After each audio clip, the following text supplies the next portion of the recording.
Hi!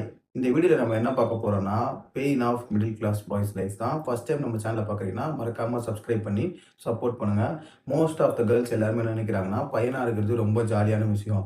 பையனா பொறந்தா friends கூட இருக்கலாம், நல்லா ஜாலியா இருக்கலாம், டூர் போலாம், சோலோ ட்ரிப் போலாம், ஃப்ரெண்ட்ஸ் கூட ஜாலியா சுத்தலாம்ன்னு. ஆமா, பசங்க லைஃப்ல இது எல்லாமே இருக்கும். ஆனா, இது மட்டும் இருக்கிறது இல்ல.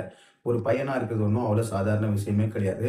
அவனுக்குள்ள அவ்ளோ கஷ்டங்கள், அவ்ளோ டிப்ரஷன், அவ்ளோ ஹார்ட் பிரேக், அவ்ளோ விஷயம் இருக்கும். ஆனா, அத எதையுமே அவன் வெளிக்காட்டிக்காம, அவனுக்குள்ளேயே அழுதுகிட்டு, அவனுக்குள்ளேயே மறைச்சு வச்சுக்கிட்டு இருப்பான்.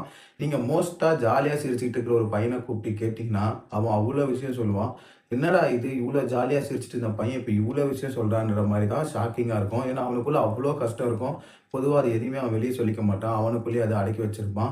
அதுவும் மிடில் கிளாஸ்ல பொறந்துட்டா சொல்லவே வேணாம். ஏன்னா, அவன் லைஃப்ல பார்த்தீங்கன்னா, அவன் மேலயும் போணும்.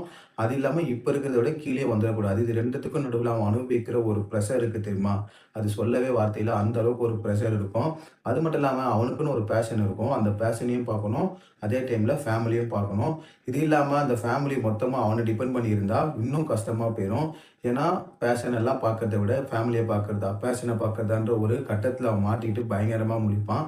இதுதான் ரொம்ப இருக்கிறதுலயே ரொம்ப ரொம்ப கஷ்டமான ஒரு விஷயம். ஏன்னா, இத வெளிய சொல்லவும் முடியாது. நெறைய பேர் இத ரொம்ப சாதாரணமா அலட்சியமா இதெல்லாம் ஒரு விஷயமா அப்படின்ற மாரி எடுத்துக்குவாங்க. ஏன்னா, பசங்க அப்படின்னாலே இங்க அழக்கூடாது அப்படின்ற மாரி ஒரு திங் இருக்கு. ஏன்னா, அழுதா அவன் வந்து பசங்க கிடையாது. அவன் வந்து ஒரு மென் கிடையாது, ஒரு மேன் கிடையாது அப்படின்ற மாரி ஒரு விஷயம் இங்க போயிட்டு தான் இருக்கு. ஸோ இதெல்லாம் தாண்டி தான் அவன் வந்தாகணும். அவனுக்குள்ள அவ்ளோ டேலண்ட் இருக்கும். என்ன டேலண்ட் இருந்தாலும் காசு இல்லாத ஒரு காரணத்துக்காக அவன் பல இடத்துல அவமானப்படுத்தப்படுவான். அந்த அவமானத்தெல்லாம் தாங்கிட்டு அவனோட பேஷன் எல்லாம் சாக்ரிஃபைஸ் பண்ணிட்டு தன்னோட குடும்பத்துக்காக தினம் தினம் உழைக்கிற ஒரு பாய் ஆகட்டும், ஒரு மென் ஆகட்டும், அவங்களோட வந்து ஃபீலிங்ஸ பார்த்தீங்கன்னா, இங்க வெறும் அண்டர்ரேட்டட் மட்டும் தான். அத யாரும் புரிஞ்சுக்கிறதே இல்ல அப்படிங்கிறது தான் உண்ம. ஸ்டாட்ஸ் படி மென்ஸ்க்கு தான் அதிகமா ஹார்ட் அட்டாக் வருது. அதுக்கான ரீசன் என்ன தெரியுமா? அவங்க தன்னோட கஷ்டத்தையும், நஷ்டத்தையும் வெளிய சொல்ல முடியல. சொல்லி அழக்கூட முடியாது. அவங்களுக்குள்ளேயே அடக்கி வச்சு வச்சு ஒரு நாள் அது அவங்க உயிருக்கே ஆபத்தா போயிருது. ஸோ இந்த வீடியோ பார்க்குற கேர்ல்ஸ் இருந்தீங்கன்னா, உங்க ஹஸ்பண்டோ, உங்க அண்ணனோ, உங்க தம்பியோ யாராச்சும் ரொம்ப லோன்லியா இருக்காங்க, தனியாவே இருக்காங்க அப்படின்னா, அவங்கள கூப்பிட்டு கொஞ்சம் பேசி அவங்களுக்கு என்ன பிரச்சனைன்னு கேளுங்க. அவங்களுக்கு தேவை அது மட்டும் தான் தவிர வேற எதுவுமே இல்ல. வீடியோ பிடிச்சிருந்தா லைக் பண்ணி உங்க ஃப்ரெண்ட்ஸ்க்கு நெறைய பேருக்கு ஷேர் பண்ணுங்க.